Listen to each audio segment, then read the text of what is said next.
They made fresh cups of tea and headed to the back porch. They curled up together on the swing, wrapped in a blanket with a strong warming charm hovering over them. Draco asked her about the divorce. Was there more to the story? And Hermione sighed and said yes, and told him about how she had left for her book tour shortly after the miscarriage, how the blame he laid upon her was the final nail in the coffin, how he had brought someone home to sleep with the night she returned home, at precisely the time she was set to arrive, so that she would see. Draco listened quietly, posing a question here or there, and the clock had just struck 5 in the morning when he asked about the letter that had been on the floor. He admitted to reading it, and she admitted to the way that it had triggered her 4-day bender. The nightmares, the paranoia, the spiraling hopelessness. By 6 o'clock they had both fallen silent, absorbing all that had been said, brains tired, hearts hurting, but forged together in a way neither had experienced before. Hermione felt as though the weight she had been carrying alone for so long had been lifted from her shoulders.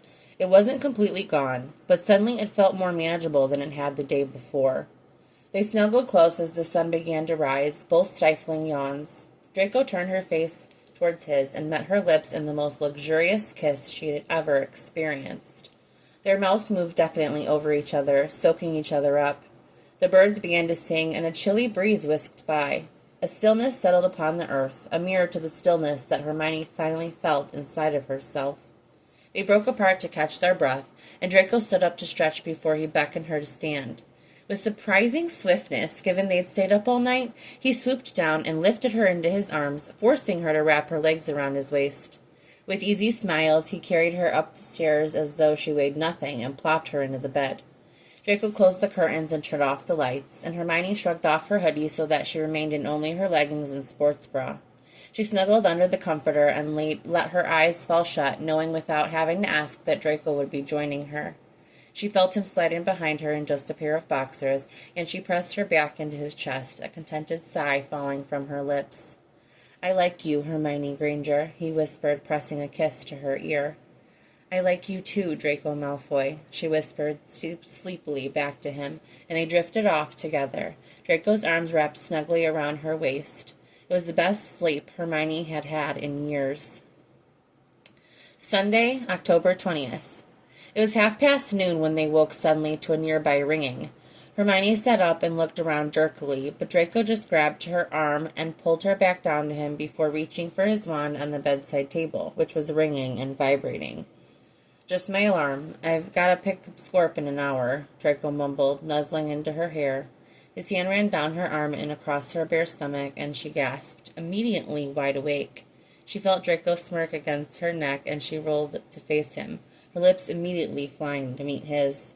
She pressed herself against him and was about to roll on top of him when Draco's phone began to ring. "Damn it," Draco mumbled against her lips, pulling away to check who was calling.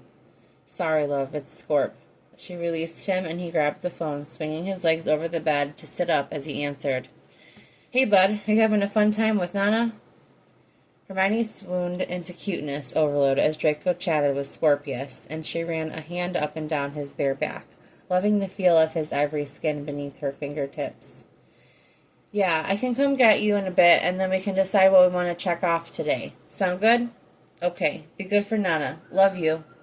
Draco hung up and swung around to plant another kiss on her lips, but it was much too short for her liking. Draco groaned as he pulled away. "As much as I'd love to stay in bed with you all day, I've got to shower and change before I go over to the manor." Draco grimaced as he stood pulling on his slacks and dress shirt. Hermione stayed lounging on the bed, admiring the view. "That's all right, I understand," she said with a smile. "Hey, what do you think about joining us later to check something else off Scorp's list? I know he'd love to see you." Draco smiled eagerly, and Hermione's heart soared. "I'd love to. That sounds great." Draco had finished dressing and descended upon her again. Hermione took a tall knee and wrapped her arms around his neck, trying to pull him back down with her. Draco resisted, chuckling into her lips. "If I get back in that bed with you, there's no way I'm going to have the willpower to leave again." "Okay, I guess I'll let you leave. What time do you want me to come over?"